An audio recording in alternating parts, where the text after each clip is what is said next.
Welcome to Yoga for You, a channel tailored to helping you discover your very own unique yoga practice. Hello, you lovely souls, and welcome back to the Sagacity Spotlight. Today's guest is my dear friend and mentor, Scott Miller, founder of Western Yoga College, also known as WYC, based in Riverside, California. Today we're going to talk about Tantra, free yoga, and misconceptions about yoga. And if you stick around to the end, or skip ahead, you'll see he breaks down the various styles of yoga for your deeper understanding. It was an absolute pleasure chatting with Scott. I do hope you comment any questions you have for him. He will get to them. And like always, Namaste. Hello, everybody, and welcome back. My name is Ty, and today I'm joined with a very special guest, Scott Miller, a good friend of mine who taught me all that I know to a large degree on yoga, runs Western Yoga College in Riverside, California, and has been practicing largely for over 35 years. He knows the scene, he knows the industry, he knows the people, and he's got a lot of great insights that are applicable to all styles of life. So welcome, Scott. Good to see you. Good to have you here. Thank you, Ty. Great to see you. Great to be here. And this is a very special interview to me, to my heart, just because of where our history has been. Scott and Western Yoga College really introduced me to a regular yoga practice based in Ashtanga. Through his foundation, I was able to discover my own deep love for yoga. And as you've heard in many of the interviews I've made already on this channel, a lot of people have referenced Scott. He's been this beautiful entity that teaches and explains things nicely. Well, here he is. So good to have you. Truly. Thanks, Ty. Good to be here. So I guess we'll start pretty general. I just kind of like to jump in and just see what happens. But these interviews are loosely guided. But let's start with, after 35 years of experience, how can you say, in your own words, what yoga means to you? You don't want me to use your words? Preferably not. Well, that's a big question. Well, it is. And as you know, one of the things that I've been doing is trying to help people maintain a broad perspective on that, to resist the temptation to limit the yoga's scope. So, for example, with us, it was an easy connection because you're a photographer, and so that makes it easy. People that have a connection to art have an easy time understanding my perspective on yoga, because it includes everything creative, the creative instinct, the creative path, the feel of creativity, all of that. To me, that's what yoga really is. And that's such a broad thing, but it does connect for me, and it does connect people. Like I said, that's how our relationship developed. If we wouldn't have had that that understanding, it would have taken a lot longer. Everybody can get there, but a lot of people have to go into that slowly, because they've been exposed to so many negative influences when it comes to creativity. As you know, when we do teacher training, we have an art project, and it scares the hell out of everybody. I can't tell you how many times through the years people are like, I want to do the program with you, but I'm reading about this art project, and I'm not an artist, and so and that's when it begins. Really, that's when the yoga begins, right then, with people, because saying that you're not an artist is pretty much like saying you're not a human. Yes. It's impossible to really live on this planet and not engage creatively. It's the whole thing, really. And so but some people have to really go slow, and that that can be a little challenging. And I have to admit, I prefer it the easy way. And even in the Yoga Sutras, there's an understanding that there's the hard way and the easy way. They describe the hard way and the easy way different than I do. The easy way is to already understand that you're an artist, and that you're going to bring that into practice and just let this physical aspect of spiritual practice called Hatha Yoga become part of your life and connect it to your art. The hard way is for people to resist that, mostly due to educational trauma. I don't blame people. The way things are taught in school, most people have wounds, creative wounds, and they've been told they couldn't sing. They were told that they couldn't paint. They were told they couldn't do these things, and it's just not true.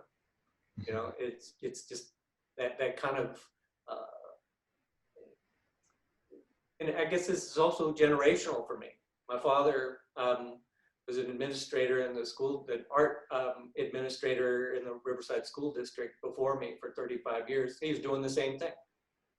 He was trying to help teachers to learn how to be with children mostly, but young adults as well, teachers of all levels really. And he taught a class in that at RCC, and he tried to spread it as administrator. It was difficult because teaching is hard, and the last thing a teacher in a regular school wants to hear at their salary is that they need to do more because they're already doing so much. And so it's not the teacher's fault. The teachers are great, but it's just the structure of the educational system. The value. An issue. Yeah. So these are the challenges. I might have been better off just doing my own practice on a certain level. It just wasn't me. Early on, I knew that I wanted to be of service in a yogic way, for better or for worse. And sometimes it hasn't been easy. For the usual, for the same reasons that art is difficult, especially if you're going to try to make a living, as you know, as an artist, you're going to have challenges, and that's just part of the way it is. So I know that's not a typical answer to your question of what yoga is to me, but that's my answer. But you're not a typical guy, so I mean, I knew going into it that it's all encompassing. You don't. That's one thing I've noticed in your teachings. You never shy away from the truth, even if it's painful or hard to hear. And because of that, it does ruffle people sometimes a little bit too much, to a point where they can't handle it, and then they're able to go off and process, observe, work through their stuff, and then if they feel so inclined to return, you always welcome that. So it's a beautiful cycle. I guess cycle is the best word for it. What would you say some of the greatest misconceptions around yoga are? Well, we can roll right from there. I think it's fairly easy to explain that. There's a misconception about yoga and tantra. The two things are conflated in the yoga world, because a lot of people want to make money off of saying that they teach tantra. So from the beginning, 35 years ago, this has been going on the whole time. There have been attempts by yoga teachers and influential yoga teachers to expand their influence. And I understand that. I'm not putting that down. What I think was wrong and unnecessary was fairly early on. One of the ways that that yoga teachers would make what they do more unique and more attractive. Like, this is the real stuff. It's like, I don't just teach Hatha Yoga, I teach Tantra. And this is the real stuff. This is straight from India. This is, and it was attractive and kind of scary in a way that created intrigue. Unfortunately, a lot of the scandals that have happened in the yoga world happen in connection to people who were disreputable in that way. John Friend is a good example. He was a major scandal years back because he was, in his mind, he was living tantrically, which is, again, talk about a misconception. He didn't know Tantra from a hole in the ground. And he was a very good Hatha Yoga teacher. It was really a shame. It's like when he stuck to Hatha Yoga, and because of his lack of maturity, he needed to stick to the basics of Hatha Yoga teaching. He didn't need to expand the limits and to venture off into areas that are more challenging. And just so people know, the difference between yoga and Tantra is that Tantra is a religion. It's a straight up religion. I believe that yoga is also, people like to say it's spiritual, not religious. I put it a completely different way. But to just go along with people's general perception of that, the yoga does have a religious element. There's belief involved. We have beliefs, and that's why I don't think there's anything wrong with people not wanting yoga in regular schools. I hope they're there. I think they help kids. I think it's good for kids, especially if it's taught right, taught well, in context of their experience of life and it being a public situation. But it's usually Christian fundamentalists that don't want yoga in the schools. But I could see an actual, a reasonable religious person saying, this is not a secular engagement. This is a spiritual thing to do, and I take issue with it being in regular schools. I think there's a point to that, but. What would you say that point is? Would you say it's the power of the self-exploration attribute, where it's you come to yoga, not yoga comes to you? I just think it's in terms of belief, that Om is not a pure scientific idea. There's the belief that Om is the word, just like in the Bible. Mm-hmm. It's this. It's a nadi. It's an unspoken sound that emanates and creates the universe. That's a religious idea. There's no way to prove that. And so, if you teach people how to chant Om, you're teaching them a religious practice. Prayer. And so, like I said, I'm not opposed to having religion in the schools, but I understand that there's an issue there. Absolutely. And that people have a right to know the truth. And so it's wrong for yoga teachers to tell people that yoga isn't religious. It's just not true. It does have belief, and there is belief involved. And and then Tantra is just next level. It's next level religiosity. Usually, and why Hatha Yoga, the yoga of energy, and Tantra are put together is because they both are related to what we do with energy. With Tantra, there's worship of Shakti, which Shakti is energy. It's the energy, and so you're worshiping energy, and you're seeing if you can raise the energy that's trapped at the base of your spine and raise it up as Kundalini. And so that's what tantrics are doing. and it's an energy-oriented practice. And so lots of tantrics use hatha yoga. What we do, Ashtanga, all these practices, they use hatha yoga to make that go better, to be able to survive Kundalini coming up. And so, but what you have to understand about Tantra is, that it is very religious, and it's probably the biggest difference, and this goes to what we were talking about in terms of people's misconceptions and getting hurt by the practice itself, in context of yoga art and all the vulnerabilities and everything. But Tantra includes austerities to develop power, the power to be able to do things that yogis are not necessarily interested in.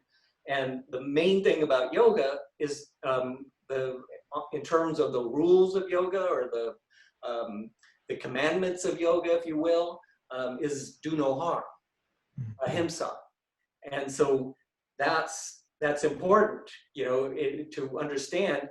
But when we do the art project, when we push the boundaries, between yoga and tantra a little bit. I don't teach tantra, but I push yoga to the edge of its scope, because and I've been encouraged to do that because the world is in so much trouble. And ecologically, I know that's one of the things that you care a lot about, the ecological health of this planet, for example.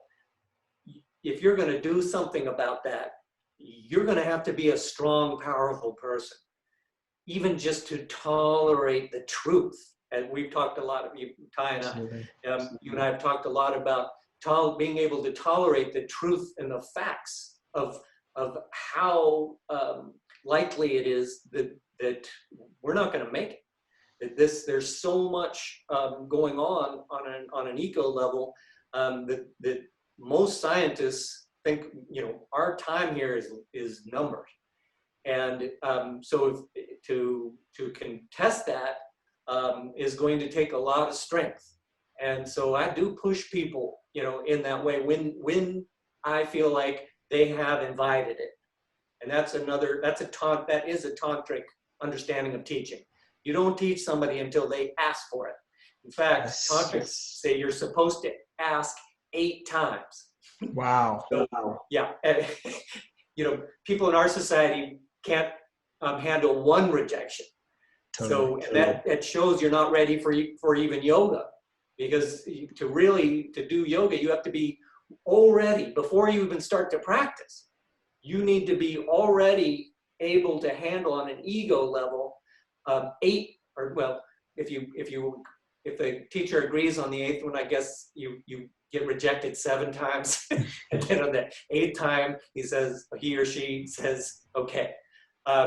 Most people in our society, if they went up and asked to be taught yoga, especially if they thought they were going to pay for it, and that's one of my issues with the whole paying thing, is that it empowers the person who thinks that once they pay, then they get, it's like going to the store or anything else. You pay, and then the teacher is obligated to teach you how you want them to teach you. Totally. Did they have control over that? Old school wise, that's like completely reversed. Mm-hmm. I understand, that old school no longer works. There's been too many scandals, too many problems. We have to empower each other. We can't do the old model of teacher powerful, student not powerful. Yes. But we also can't do it it can't be it's because the student is paying, and a lot of people pay a lot. Not at Western Yoga College, as you know. I try to give away as much as I possibly can. And yes. I'm lucky. I'm not, taking credit. That's just luck that I'm in a position to be able to do that. Well, you've been blessed heavily in your, I say your past life, your pre-yoga life. Let's talk a little bit about that. Just give some background on then how you came into yoga through that lifestyle.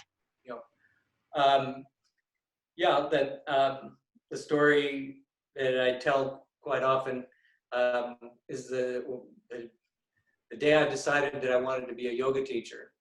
And at the time, I was writing television. I was on staff of a television show, and I was writing science fiction in Hollywood. And it was a good gig, and it was relatively creative. The people I worked with, I liked, you know, and I had a happy marriage, and I lived in a big mansion in Bel Air. And I got the bright idea that I would sit. And as a matter of fact, How old were you? I was old. I mean, by Old. 35 years ago, you were old. Yeah. This is the statue, the little statue, and you think, you know, this goes to show you never judge something by its size. You know, it's a little statue, and my ex father-in-law had given this to me. He went to India. He was a surgeon, and he went to India to teach this particular laser surgery in India. And when he was done, they gave him this Shiva statue as a thank you for coming there. And so, and he did something really bad. It's too long of a story, but he did something really bad to me. And I forgave him, and I told him I forgave him. It was bad to the point where he was afraid I was going to, like, you know, really sue him, whatever, you know, bad, super bad. And it was really, you know, not cool. And so, but I forgave him, and so he gave me this. And it just has some kind of juju, because I was sitting in, when I decided I wanted to be a yoga teacher, I sat in front of this thing, and I looked at Shiva and I said, Shiva, do whatever it takes to make me a yoga teacher.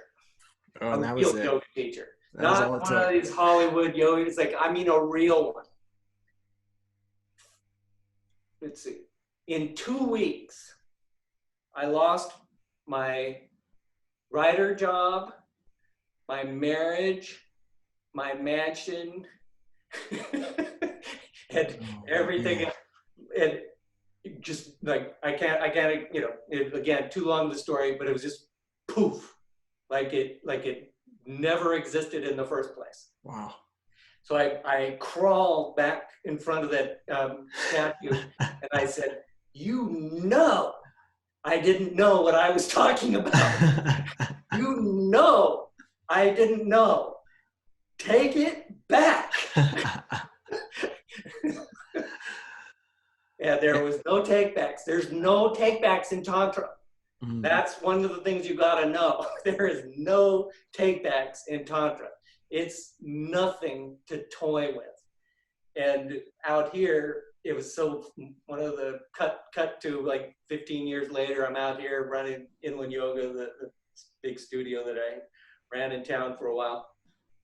And one of the weird things happened, and I didn't know this guy, a yoga teacher in town, who I knew, and it did something really horrible. And I was called in as an expert witness to testify that he was not doing Kundalini yoga when he broke the law. So the prosecuting attorney talked to me, and he was researching Tantra. Kundalini yoga does white Tantra, or Tantra light. And so it's kind of like that borderline between yoga and Tantra that I was talking about. Mm-hmm. Kundalini yoga purposely puts itself right there. And so, and then like every style of yoga, every group, every community, there's people in the community that are disreputable, criminals, you know, sometimes. So this guy was. So the prosecuting attorney had to study Kundalini yoga and Tantra, and he got interested in it. And so he came up to me and he started asking me questions like he wanted to get into it. And I was like, dude, Do you see what happened to him? What makes you think you're any different than him? Yikes. You know, it's like, you might be, but you're approaching this with complete arrogance. You're staring karmically, you're staring straight in the face of what can go wrong with this stuff. This is how wrong it could go. And that guy did die. He basically committed suicide. He knew he was going down. And part of it, I felt horrible. I walked into the court and he looked at me and he was like, because he knew I knew he was full of shit. And so, and then like a couple of days later, the trial was suspended, you know, it was over. And I was like, well, what happened? And that attorney said he got into a car and drove the wrong way down Magnolia and ran into another car. Jeez. He's in the hospital, he's probably gonna die. Jeez. And I'm like, you still wanna do Tantra? Yeah, it's something to be. I mean, you gotta understand that these things have serious multiple lifelong repressions and energy bodies that come with it. I mean, just for anybody interested in getting into yoga, understand that doesn't have to be the case. It can be a feel good. It can be a easy relief. No harm, do no harm. Yeah, it does. You know, this is just a very extreme example, in which case, you know, anything can be contorted to a delusional level. But and if you're unsure and you don't know of somebody that can teach you Tantra, which, you know, in California there's not very many, so don't do it. And so again, just to clarify, that this is mostly relating to the consequences that could come from an informal tantric based practice, independent from what you would find in a vinyasa, ashtanga, hatha. Totally different. What would you recommend anybody? Give them some insights. Somebody's maybe listening to this talk right now, and they've done a couple hot yogas, maybe a couple vinyasa flows. They want to maybe take to the next level. They're not sure if teacher training is it for them. What do you say? Well, that is a big decision, but again, I think we've set up a nice preamble to the decision-making process. It really does depend on what you see your path is. You know, when I sat in front of the Shiva statue, I didn't know what I was saying. And I paid a price. Ultimately, I was glad, you know, it was like I survived and it really worked. Yes. The Tantra worked. Through the struggle. Yeah, I think, you know, I was given the opportunity, more so than anything that came from me. It's like I was given the opportunity to connect with amazing people, you know, and that was extremely fortunate. As you know, there are people that come on Sunday mornings that have been with me for over 20 years.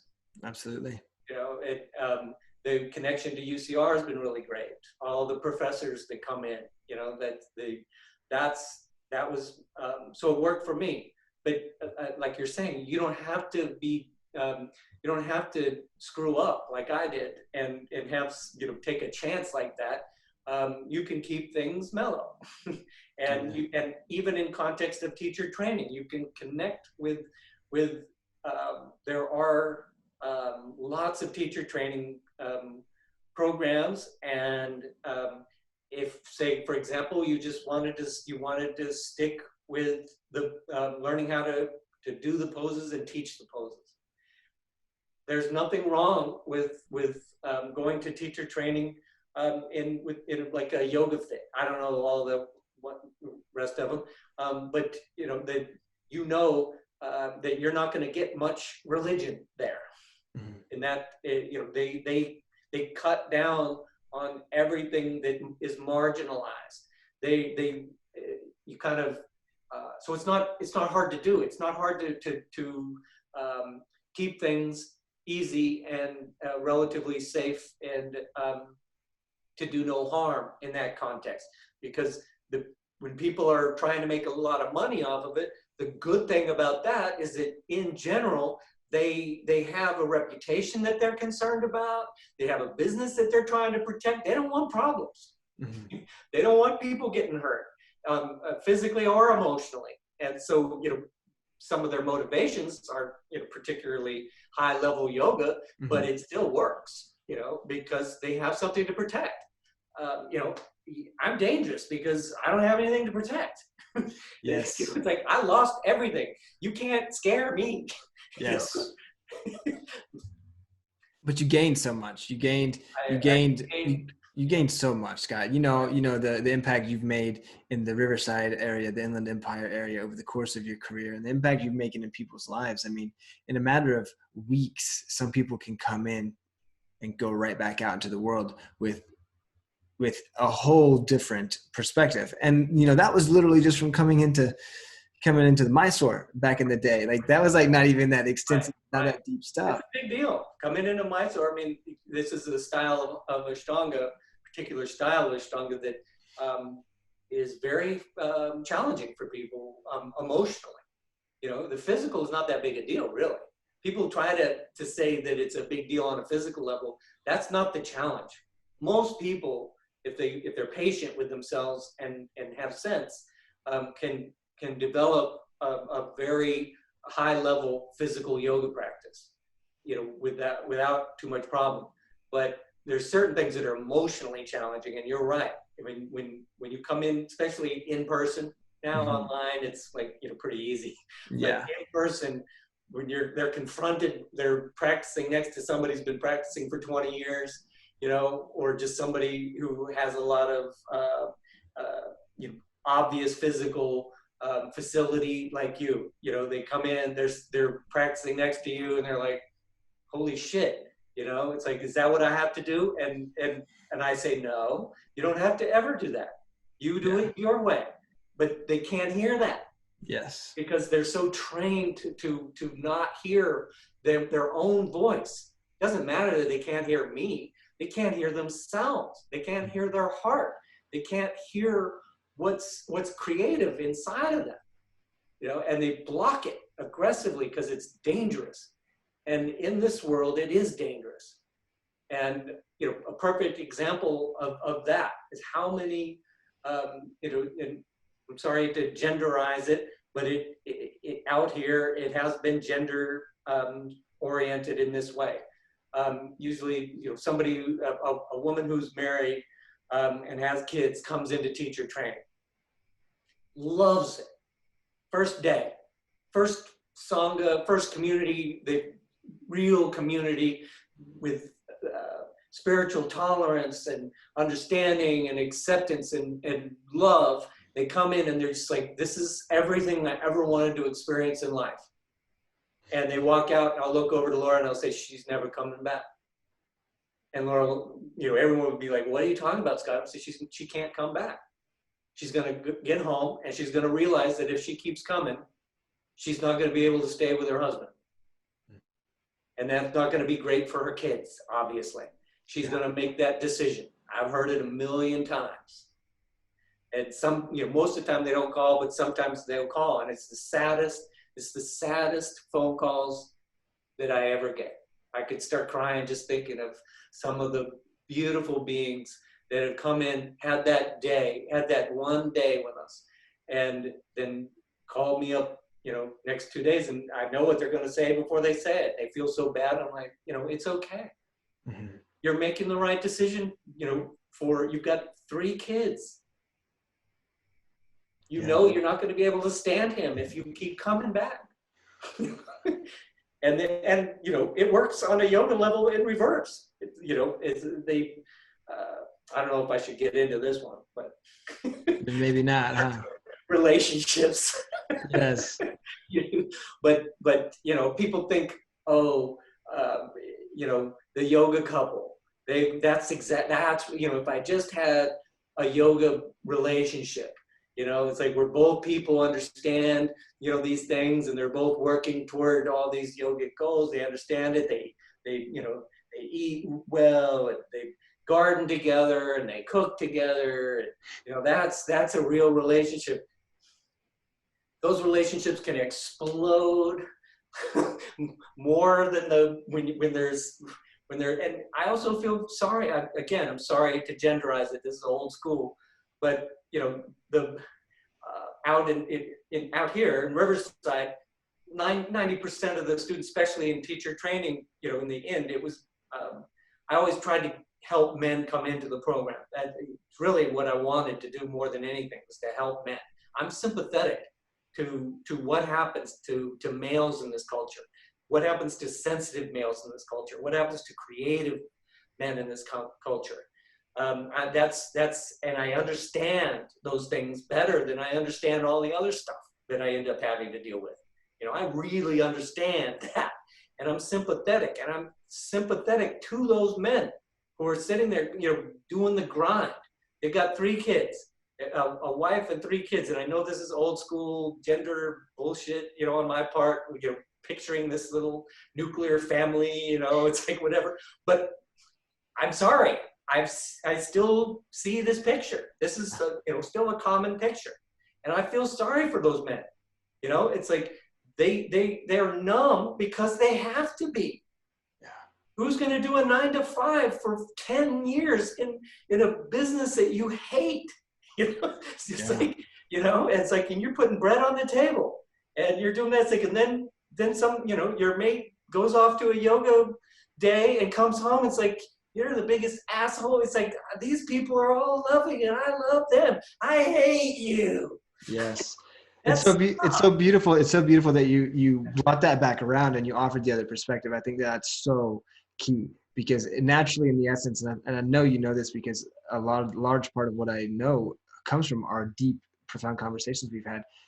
But largely, in the essence of every human being, it's just a person who wants to feel love, who just is sensitive, and society causes us to not be that.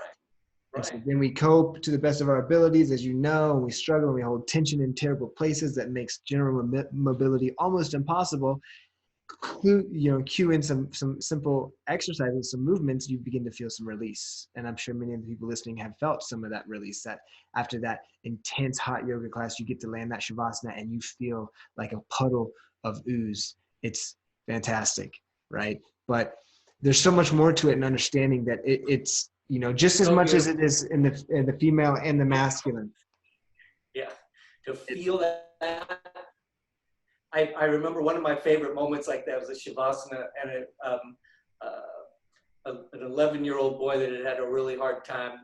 Laura and I were really good friends with his aunt, who took over his caretaking. Her sister had gotten into drugs, and it was a really bad scene. And so this really beautiful human being, whose name was Griselda, and Griselda took not just this young man, but 3 kids, the sister's 3 kids, and raised them herself. Unbelievable. And she brought them into yoga, and sometimes, and this 11-year-old boy was in Shavasana for the first time. And I could just tell, I could just feel that, you know, it was working. And he leaned up and he looked at me and he said, I was in my happy place. Mm. And I know that kid hadn't had a happy place in years. And it was just the melting, you know, like it was just so beautiful how a human being can be so resilient. That one yoga class, and he was just like, you know, in a happy place. At that age too, just to know that receptivity, that understanding is innate, that sensitivity, that desire is innate. Right.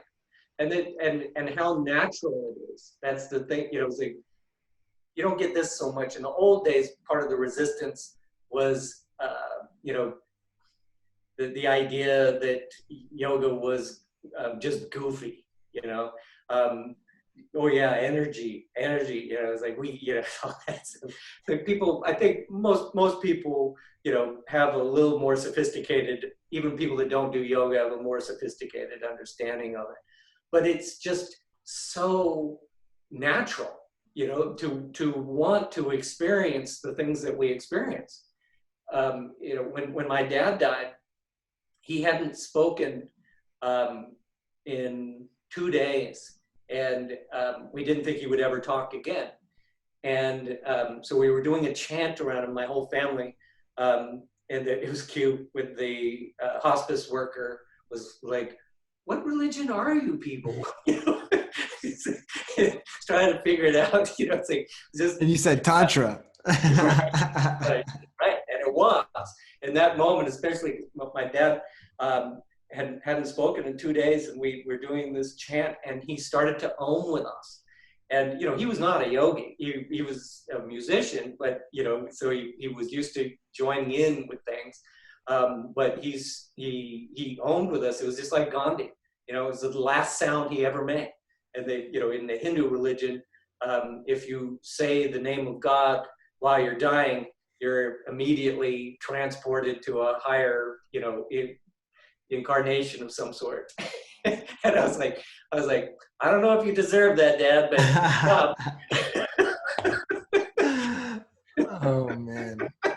He came through at the end. And like everyone, of course, everyone was crying and stuff. But it was just, and I could tell his you know, he couldn't talk at that point, but he was looking at us saying, "You're on to something with this stuff."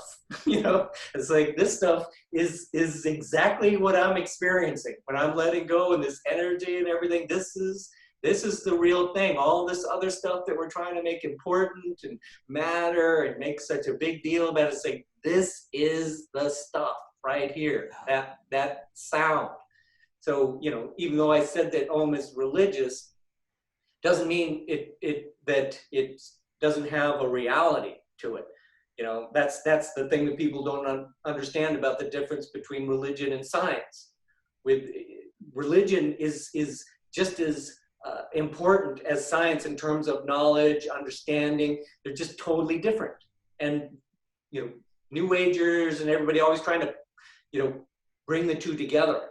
No, inhales and exhales, they stay apart. They're different. They're opposites. Science is the study of things, actual matter, the things that you can, that are tangible. They can be abstract, you know, like air, you know, but they're a thing.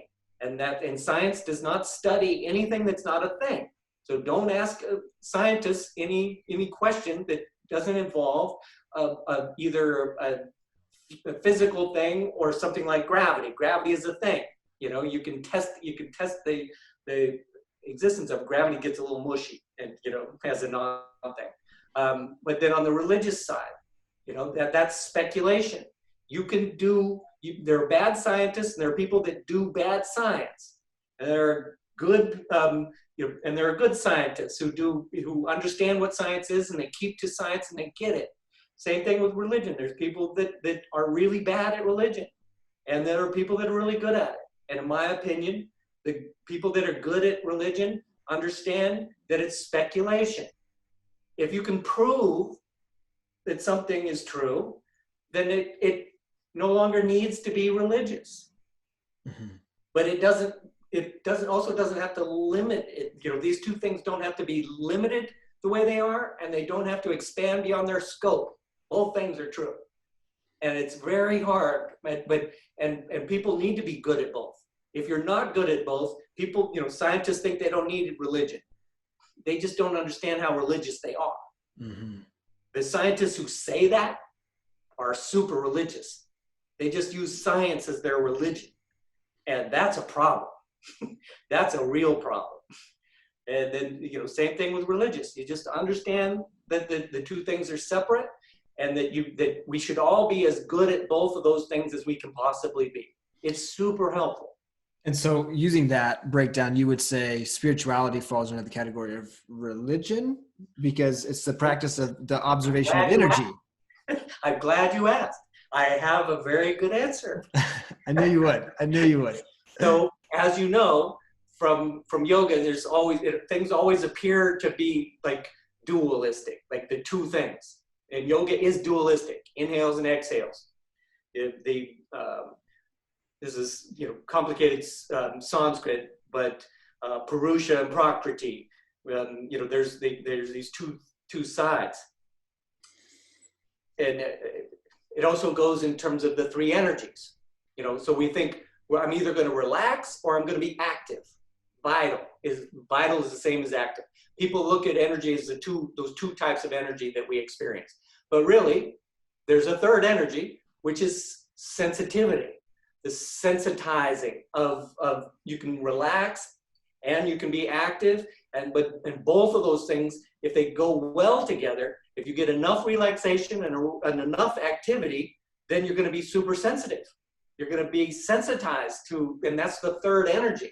Same thing with religion and science. There's a third thing. And the third thing is spirituality. So if these two things are going well, then, in my opinion, then you are truly spiritual. If you can do both science and religion well, then you can be spiritual.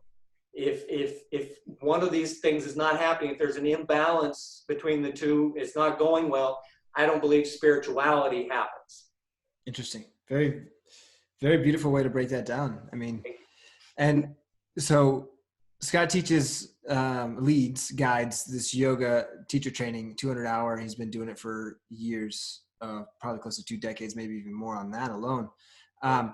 But it's so transformative in its approach. Up until this past year, obviously, it's been in person, which made it an added benefit. But this last year, he just concluded his first 100% online teacher training, and it was still pretty profound with just as deep and meaningful human connections through computer screens. So I would always go ahead. It sounds impossible, but it's, I mean, and again, it's both.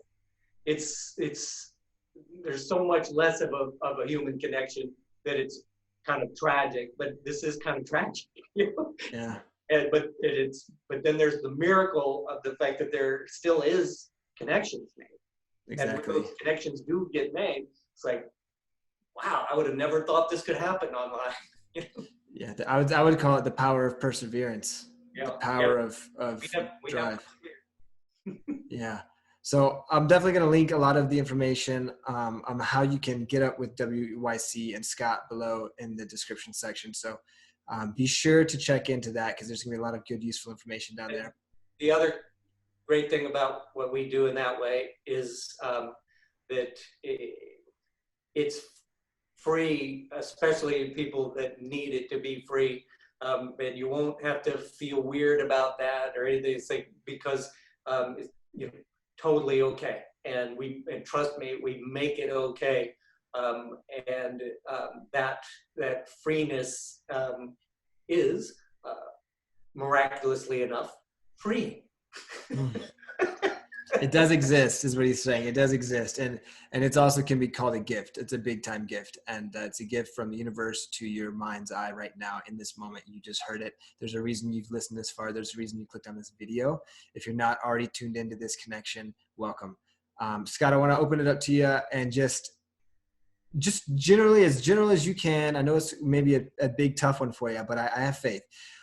There's a lot of yoga out there, right? So let me lead into it by saying there's a lot of yoga out there. And I know that people may be confused with what is yoga, what is power yoga, what is vinyasa, what is ashtanga? We've been using that word. What does ashtanga mean? What's hatha? I heard that word too. What is hatha? Like, how can you simplify that for people to understand what the differences of yoga are and where it matters? That's pretty easy.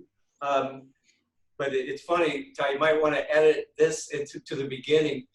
Because anybody that's made it through to this point is probably not all that confused by the relatively simple aspect of this. Very good point. Or you could leave, because what I just said I think is funny. So you could leave it just to be funny. Yeah, there's a wide variety. I will use the structure that we already talked about. If what isn't tantra is yoga, so what yoga can't contain is the tantric side. And so what is containable, in yoga? I mentioned Kundalini yoga. So that's what they get into is almost not containable. That's why there can be trouble with it. So if you're looking to keep things simple and to not have an adventure that you're not bargaining for, like me, the best thing to do is to do some research and connect with somebody. There's so many people teaching yoga, as Ty knows, online. There's so many ways to do this. And you talk to them. People just don't talk to people anymore. It's like nobody calls. It's always email or text or whatever. It's like, you can get on the phone, and especially in the yoga world, there's still kind of a commitment to being human that we have. And you could use that to your own advantage. Call somebody up and ask them, say, what do you do? How do you teach? It's like, if you hear me talking, doesn't matter whether you understand what I say or not, you know that I'm dangerous. It's like, if you listened to me for the last half an hour and you didn't pick up on the fact that a yoga adventure with me could lead into places that you might not want to go. On the same token, there's also just a basic safety factor. And in terms of a lot of the scandals and the things that happen to yoga and stuff, I'm the safest human alive. Yes, I would pause for a moment just to say, yes, hear him out on that second statement as well. And so, these things can get interesting in that way. If you're looking for something simple, you're looking, I don't think, a lot of people that consider themselves to be high-level yoga teacher practitioners, they look down on people having simple interests, with the yoga. Like they want their knee to stop hurting. They want their lower back to stop hurting. These things are physical requirements that if that's what you're looking for, you've got to dedicate yourself to practicing 3 times a week. You're not going to help your lower back practicing once every couple of weeks. You could become enlightened, with one try. You could be one of those people that quits teacher training, and I think they quit. They never called me back or whatever, and I think they quit because they didn't want their family to fall apart. But really, they became enlightened, and they went over to India and walked around all the caves and stuff. That's definitely what I think. Well, that's what I think happened to a majority of them. But for most people, the gradual route, the physical route is what they're looking for. And a lot of times it does have to do with just feeling better physically. And, but if you're trying to make a decision on that, it's like, if you want to get strong muscles, you got to lift weights. It's like, if you want that quick. So, yoga is not going to immediately strengthen your muscles. But if you have back pain, weightlifting might make it worse. And so you want to do yoga instead. Yoga is great for back pain. Yin yoga, like we do on Monday nights, relaxed, very relaxed, stretch oriented, is great for de-stressing. If that, a lot of people need that right now. And so you find somebody who teaches yin yoga or relaxed forms of yoga, talk to them, find that. Cool. So I wouldn't try to figure out all the complexities, like all the names and everything. It's just too difficult for a newer person. Don't worry about that. Just know what you want and look for it and see where that takes you. I love it. So fair, so simple, and beautifully done. So as I approach the end of the interviews every time, I like to just open it up and give you the floor to speak on any pieces of literature or like anything that has really made a profound impact on your path. Because, on every step of the path, we're going to be constantly seeking more knowledge, more wisdom, more information. So even for the people who have been in this a little bit, have the opportunity to hear about something that's lit you up, what would you say some of those things are? Well, this is fun. It's funny, Tom, because this is actually the most complicated question. I'm a writer, going all the way back to Hollywood. I didn't stop writing. I just started writing about yoga and other different things, everything. So, in terms of literature, books, yoga, whatever, it's like this is the hardest question, and I'm gonna give you I'm gonna give a complicated question. I mean, a complicated response. People might want to just fast forward to the end because this is going to get a little heady. Okay. All right. Let's go. But even, you know, yoga or not yoga, I think people, everybody, and this goes, no matter what your interests are. That's why I'm saying this, because it goes to understanding, basic understanding of life. This book is not very many people know about it. You don't hear about it. And it is complicated, but if you stick with it, and it's called The Black Swan. It has nothing to do with Tchaikovsky or the ballet, you know, that he did, The Black Swan, or the movie. You know, The Black Swan is a symbol that this philosopher, statistician, he's not just like a, you know, not only is he not a yoga statistician or philosopher, he's, you know, just very grounded and practical. He does statistics. And so the Black Swan is a symbol for impactful events that are completely unpredictable. He was a Wall Street broker, like stockbroker. And then he realized that the whole system was the biggest gamble of all. And so he became famous when he predicted the 2008 collapse.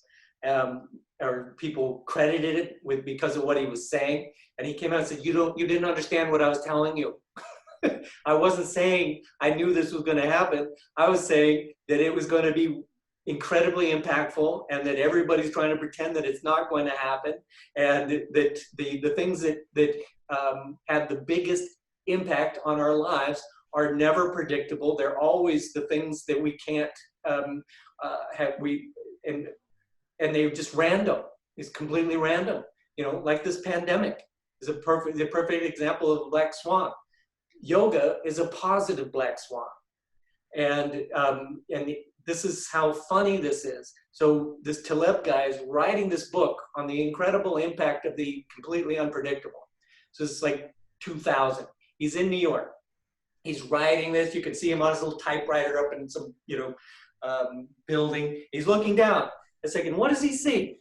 He sees all these people. It's like these women that used to wear jeans all the time, like fancy jeans, $200 jeans, $300 jeans, whatever it was.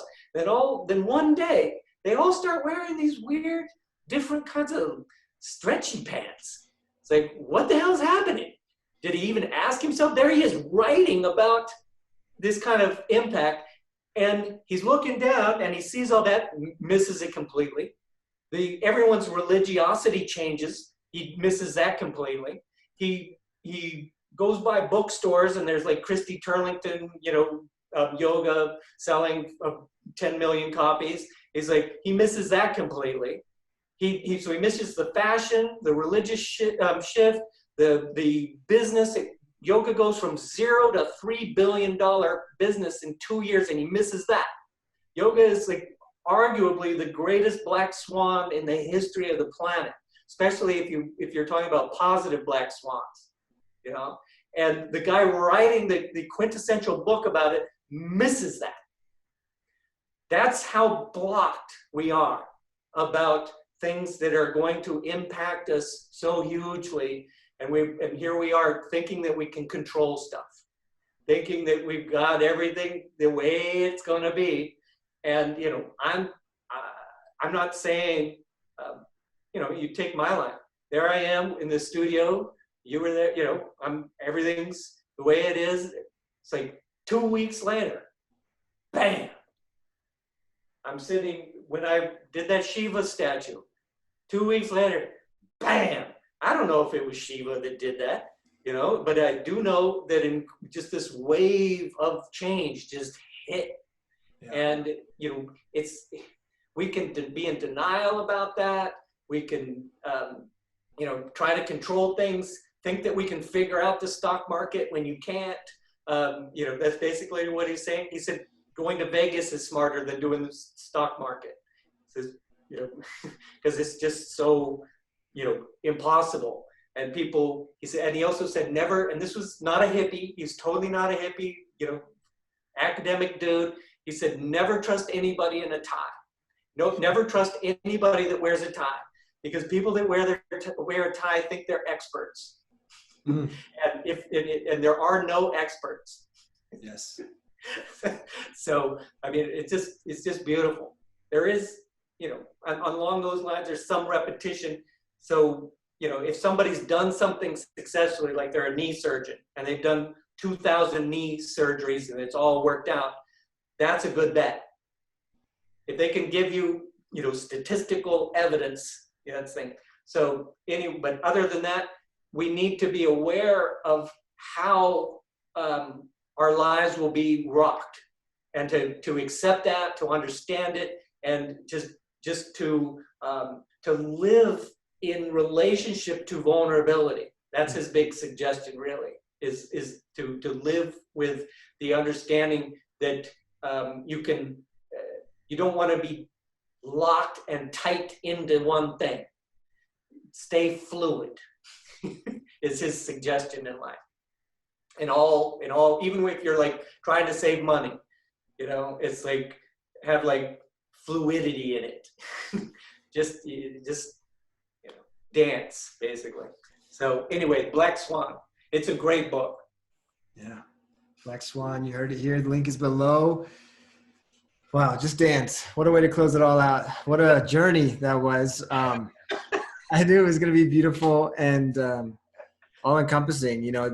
I see you as being one that I definitely look forward to bringing back. So with that being said, any questions you listeners have, please direct them to Scott, direct them to me, link him. I will answer those questions. Yeah, he'll be watching the comment section too. So leave him down there, and we'll look forward to having him back with some more explanations, some more questions in the future. But cool. Scott, you're a great mentor and a true guide to me. So thank you for all that you've done and continue to do. Thank you, Dad. And let's send this one out with the wings of hope and joy that it finds the hearts of many with love. With love. Hey everybody, really hope you enjoyed that talk. It was beautiful to have that experience with that shared guest. We have a lot of very useful information in the description section below, so be sure to check it out. I've also linked any and all videos with that individual in the description below, so check those out as well. It's an honor to bring this footage to you, and I hope you can come back and continue to deepen your practice. Namaste.